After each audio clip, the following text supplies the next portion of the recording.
इस बार बजट का जो साइज होगा हमारा, that will cross 50 lakh crore rupees, and that will be ऐतिहासिक, जिसे कहते हैं हिस्टोरिकल। 50 लाख करोड़ का एक्सपेंडिचर से ज्यादा होगा बजट इस बार। 50 लाख करोड़ से ज्यादा का एक्सपेंडिचर, ये एक अपने आप में रिकॉर्ड बनने वाला है। हाँ, रिकॉर्ड बनने वाला है। ये वो ऐतिहासिक तस्वीर जब निर्मला सीतारमण अपनी पूरी टीम के साथ, यही वो टीम है जो देश की अर्थव्यवस्था को पटरी पर लाने और तेजी से दौड़ाने का काम कर रही है।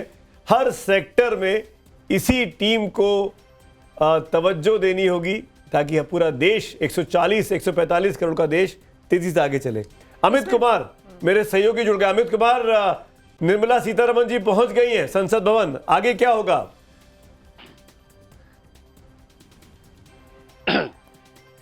देखिए, बस थोड़ी देर में प्रधानमंत्री मोदी भी पहुंचने वाले हैं। जो आरटीएल होता है, रेडी टू लीव, एक तरह का मैसेज आता है जो सुरक्षा बलों के पास, वो आ चुका है और ये सड़क को खाली कराया भी जा रहा है। और दूसरी बात, इसके बाद जब आप पहुंचेंगे तो करीब 10:15 बजे कैबिनेट की बैठक होगी, जो नए संसद भवन के पहले फ्लोर पर वहां पर कैबिनेट की बैठक होती है।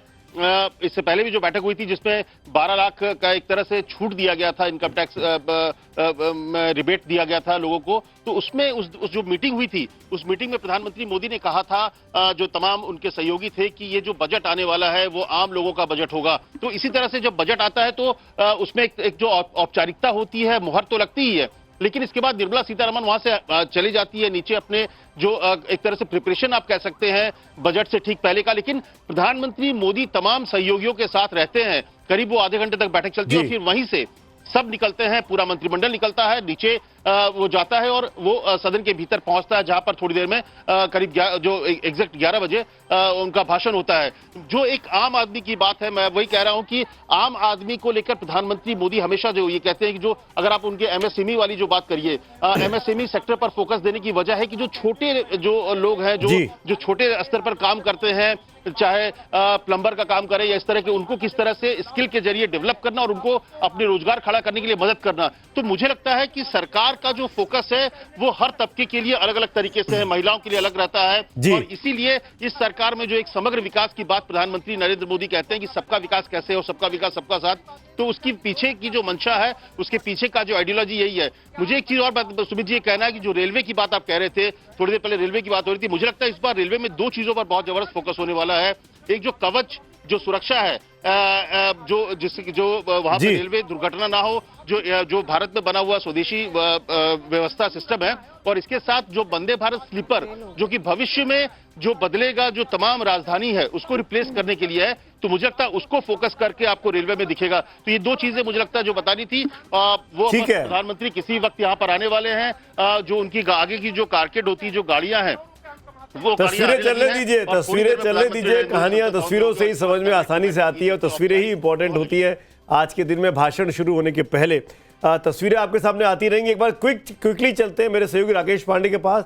जैसे अमित ने रेलवे के बारे में बताया, एक और महत्वपूर्ण सेक्टर है किसी भी बढ़ती हुई अर्थव्यवस्था के लिए, और वो है एविएशन का, उड्डयन के क्षेत्र में। राकेश पांडे के पास कुछ बड़े एविएशन एक्सपर्ट मौजूद हैं। Rakesh, quick reaction. बिल्कुल सुमित जी, देखिए एविएशन स्टूडियो में एक बार फिर से आपका स्वागत है, और एक नई मेहमान हमारे साथ जुड़ी हैं, डॉक्टर वंदना है, जो कि एविएशन एक्सपर्ट हैं। आपसे थोड़ी देर बाद बजट पेश हो जाएगा, ठीक 11 बजे से ये सिलसिला शुरू हो जाएगा। आपको बतौर एविएशन एक्सपर्ट क्या सबसे ज़्यादा उम्मीद है, किस पर सबसे ज़्यादा जोर हो सकता है और होना क्या चाहिए? शुक्रिया for having me in your studio. सबसे पहले तो मैं ये कहूँगी कि ये सरकार की जो पहचान है, which is reform, perform and transform, इसके हिसाब से, इस पहचान के हिसाब से हमें चलना चाहिए। और अगर अभी देखा जाए, of course there is lot of concentration on air turbine fuel, because air turbine fuel जो है, it is 1/3 of the operating cost of an airline, and हम इस समय बात कर रहे हैं ये duopoly को end करने की, और हम ये बात कर रहे हैं कि we are bringing more and more airlines in, such as Shankh Air and others that are being introduced, where SpiceJet and Akasa have a very short role to play। अगर ये सब हमें करना है तो हमें एयर टर्बाइन फ्यूल का rationalisation ज़रूर करना पड़ेगा। आपने ये बहुत लंबी चौड़ी तैयारी की है सुमित जी। देखिए काफ़ी सारे डॉक्यूमेंट्स इन्होंने भी तैयार किए हैं, इसको समराइज अगर 3 पॉइंट में आप करें। अगर मैं ये कहूँ तो मैं कहूँगी सबसे पहले तो हमारी सेफ्टी, सिक्योरिटी, स्किल, ये कुछ कॉम्प्रोमाइज़ नहीं होना चाहिए. And when it comes to aviation, we are the world's third largest growing economy and third largest domestic market. ये सब देखते हुए हमें सबसे पहले तो अपने स्किल्स जो हमारे DGCA है, AAIB है, इन सब का ठीक से लिमिट दे के जिस तरीके से इन्वेस्टिगेशंस होते हैं, हमें सेफ्टी, सिक्योरिटी इन चीज़ों पे बिल्कुल कॉम्प्रोमाइज़ नहीं करना है. हमें मोर एंड मोर एयरलाइंस लेके आनी हैं. उनको लाने के लिए हमें अपना एयर टरबाइन फ्यूल का रैशनलाइजेशन करना है. हमें जो ये नए नए एयरपोर्ट्स खुल रहे हैं, जैसे नवी मुंबई खुल गया है, अब जेवर एयरपोर्ट खुल रहा है, हमें इनके लिए ऐसी फैसिलिटीज़ देनी है, even including aviation cargo, because जहाँ तक आपकी कोल्ड चेन लिंकेजेस हैं, जहाँ तक आपकी वेयर हाउसिंग है, लास्ट माइल कनेक्टिविटी है, इस सब पे ध्यान देना है. एंड ऑफ कोर्स जो उड़ान स्कीम हमारी एक्सटेंड हुई है बाय 10 साल से, इसमें हमें मोर and more regional connectivity, viability gap funding देनी है टू रिमोट एरियाज. और हमें ये डेफिनेटली कंसंट्रेट करना है on more green field and brown field airports. उड़ान स्कीम की बातचीत की डॉक्टर वंदना ने बहल सर. उड़ान स्कीम पर हर बार फोकस भी होता है. पिछले कुछ सालों में अभी भी सरकार का टारगेट है कि 2030 तक कम से कम करीब 250 के आसपास एयरपोर्ट देश में हों. तो आज क्या इस पर सबसे ज्यादा नजर इस पर भी रहेगी? देखिए, बिल्कुल सही कह रहे हैं. उड़ान स्कीम में हमने ना केवल जो एक एयरपोर्ट का तो 74 से लेके 164 और अब आप बात कर रहे हैं अनदर 50 एयरपोर्ट मिनिमम आ जाए नेक्स्ट 5 साल में. लेकिन सबसे बड़ी चीज है जो टियर 2 और टियर 3 एयरफील्ड्स के ऊपर जो कनेक्टिविटी की आप बात कर रहे हैं, वो कनेक्टिविटी की बहुत जरूरत है. 657 रूट्स पे तो दे दिए गए हैं और 93 एयरपोर्ट से कनेक्टिविटी ऑलरेडी हो चुकी है. और जहां तक आगे की बात कर रहे हैं, हम तो तस्वीरें दिखा रहा हूं. इस वक्त गृह मंत्री अमित शाह संसद भवन पहुंच गए हैं. कुछ ही देर में कैबिनेट की बैठक होनी है और उसके कुछ देर पहले खबर आई थी कि प्रधानमंत्री मोदी भी संसद भवन पहुंच चुके हैं. अब वरिष्ठ मंत्रियों का संसद भवन पहुंचना शुरू हो गया है और करीब 10:30 के आसपास, जैसा कि मेरे सहयोगी अमित बता रहे थे, कैबिनेट की बैठक होनी है इसी नए वाले संसद भवन के फर्स्ट फ्लोर पे. और उसके बाद कैबिनेट का अप्रूवल लेंगी निर्मला सीतारमन और फिर बजट भाषण होगा. लाल रंग पे जोर है क्या आज? निर्मला सीतारमन की साड़ी भी लाल थी और गृह मंत्री की जैकेट भी लाल दिखाई दे रही है. ये क्या, कहाँ इशारा हो रहा है आरती जी? इशारा तो साफ जाहिर है कि प्राइम मिनिस्टर मोदी की टीम जो है वो वाइब्रेंसी, एनर्जी, एग्रेशन है. जब पूरी दुनिया में बहुत बड़े लेवल पे एक डिसरप्शन हो रहा है, वर्ल्ड ऑर्डर बदल रहा है, फाइनेंशियल ऑर्डर बदल रहा है, और उसका संकेत बिल्कुल साफ तरीके से दे रहे हैं गृह मंत्री अमित शाह और निर्मला सीतारमन जी कि इस सारे सिनेरियो में भी भारत खड़ा है और भारत इन सारी चैलेंजेस के साथ बहुत स्ट्रेंथ के साथ लड़ेगा और पूरी अर्थव्यवस्था जो है उसको स्ट्रेंथन करने की पूरी कोशिश रहेगी. इनफैक्ट लाल रंग की बाहर है, राष्ट्रपति की साड़ी में भी लाल रंग दिखाई दे रहा है. सुमित, इस पिंक बार है कि लाल है? जो बजट बन रहा है ना, ये विकसित भारत 2047 की पहली सीढ़ी है. हाँ, 21 साल में हमको 4 ट्रिलियन से 30 ट्रिलियन पहुंचना है. तो ये उसकी पहली 4 ट्रिलियन से 30 ट्रिलियन. हाँ, ये हमारा टारगेट है. 30 ट्रिलियन 2047. तो जब हम 30 ट्रिलियन होंगे 2047 में, तब अमेरिका और चीन कहाँ होंगे?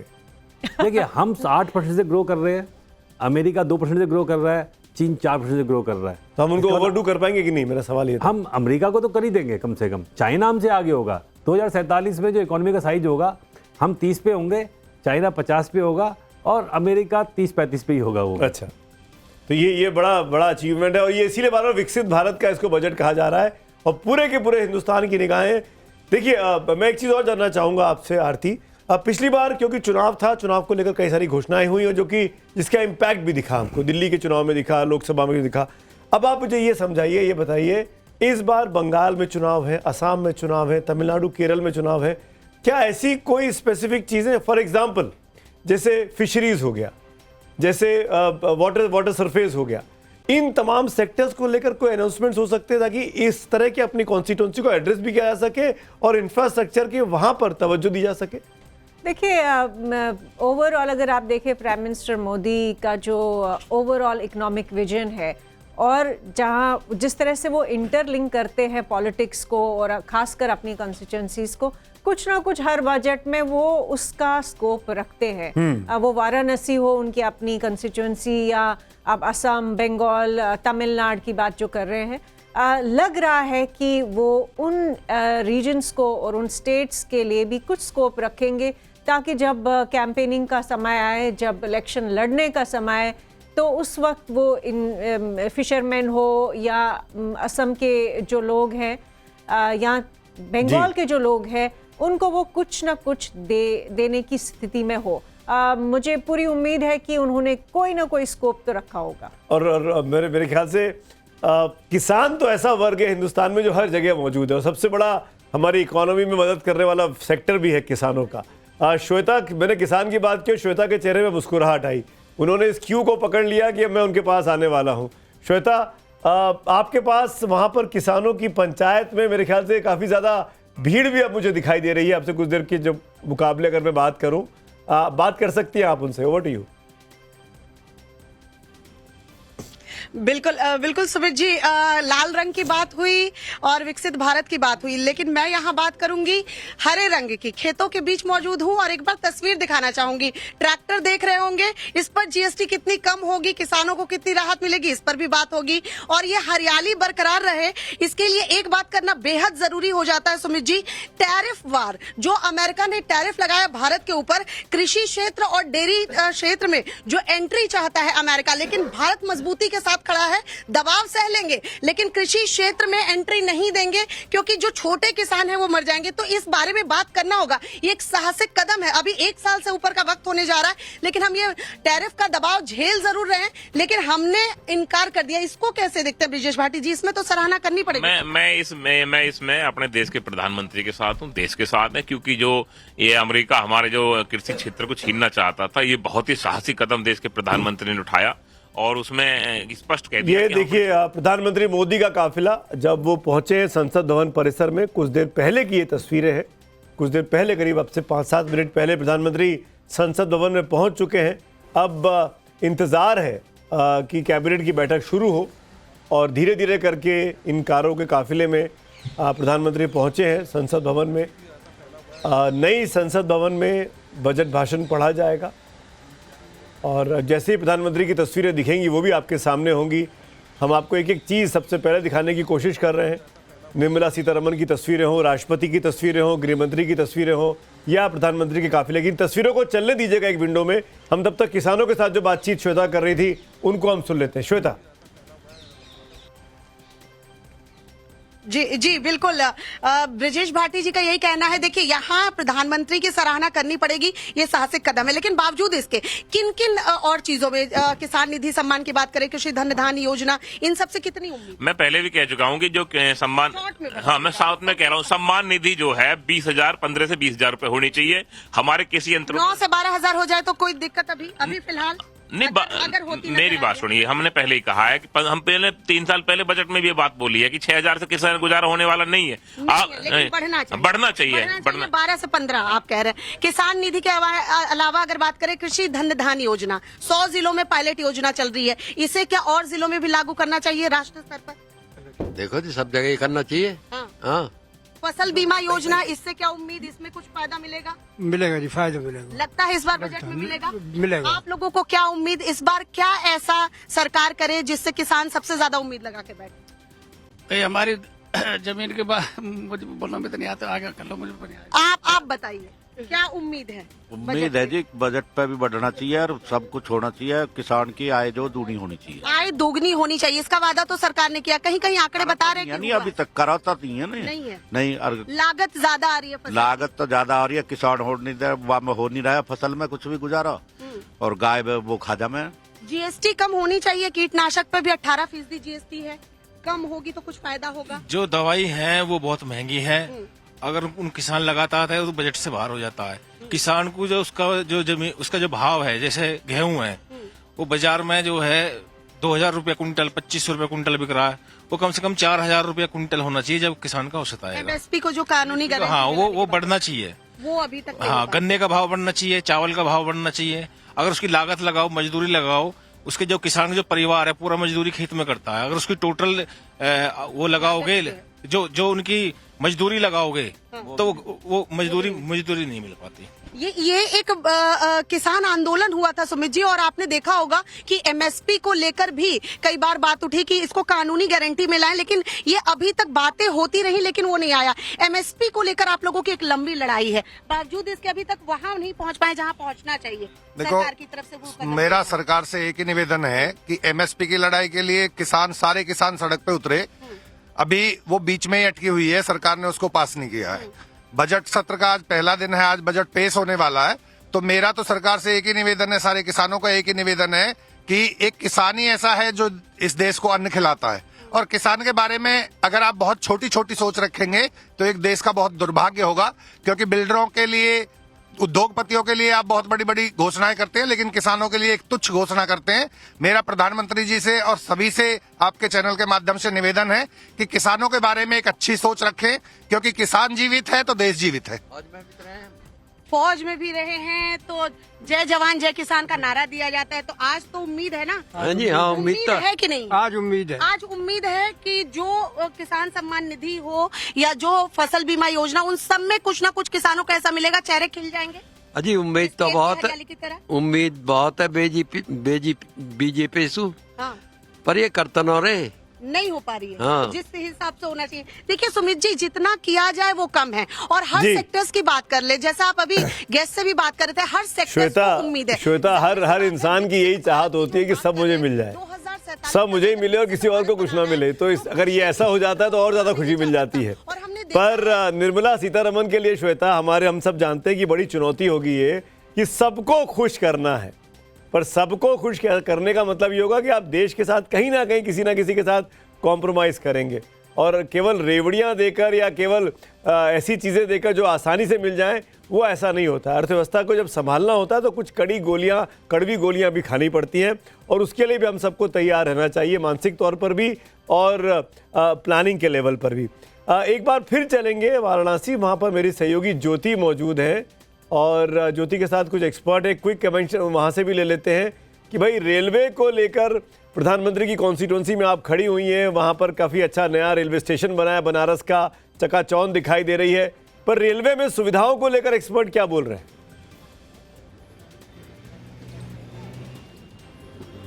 बिल्कुल, देखिए जिस तरीके से ये मंडवाडी स्टेशन था, बनारस नाम से जाना जाता है, और पिछले कुछ सालों में कायाकल्प हुआ इसका, और अब एक बड़ी तादाद जो लोगों की है वो इस स्टेशन के जरिए भी बनारस आती है। और एक्सपर्ट्स हमारे साथ मौजूद हैं। मैम, रेलवे में भी लोगों को काफी ज्यादा उम्मीदें हैं कि टिकटों के दर कम हो, ट्रेनें ज्यादा हों, और इसके अलावा महिला भी हैं आप, इकोनॉमिस्ट भी, तो कैसे हमारे खर्चे कम हो, सेविंग ज्यादा हो? निर्मला जी से क्या उम्मीदें आपको?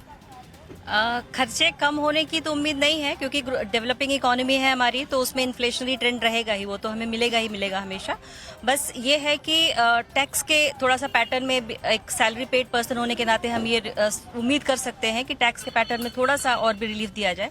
हालांकि लास्ट ईयर हमने ऑलरेडी 12 लाख तक के टैक्स को न्यू रेजिम में उन्होंने छूट दी थी, तो अब उसमें उसको 15 लाख तक हम लोग उम्मीद कर सकते हैं कि वो किया जाए। तो 15 लाख तक नए रेजिम में जो है टैक्स स्लैब में ये छूट मिल सके, उम्मीद लोग जता रहे हैं। सर, कितना मुश्किल होगा कि पिछली बार 12 लाख तक का जो टैक्स स्लैब है वो बढ़ाया गया था, अब नए रेजिम के तहत क्या ये 15 लाख तक बढ़ सकता है? इसके अलावा हम बनारस में मौजूद हैं, रेलवे से लेकर किन किन सेक्टर्स में बजट की जो गुंजाइश है वो बन जाती है?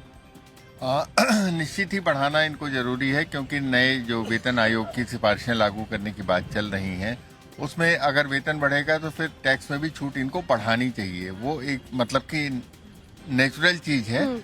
और जो यहाँ पे बनारस में है, ये धार्मिक नगरी है, यहाँ पे काफी भारी संख्या में टूरिस्ट आते हैं, तो कम से कम यहाँ पे ट्रेनों की जो सुविधाएं हैं उसमें थोड़ी बढ़ोतरी, स्टेशन का इंफ्रास्ट्रक्चर किया है, भीतर भी जो। चलिए, रेलवे के लिए तो अमित ने बताया कि वंदे भारत को लेकर और कवच सिस्टम को लेकर भी अनाउंसमेंट हो सकते हैं, जो कि सुरक्षा का, सेफ्टी का सिस्टम है रेलवे एक्सीडेंट्स को रोकने के लिए। रविकांत राय मेरे सहयोगी मुझे दिखाई दे रहे हैं संसद भवन परिसर से। रवि, कैबिनेट की बैठक शुरू हुई क्या, या कितनी देर में शुरू होगी?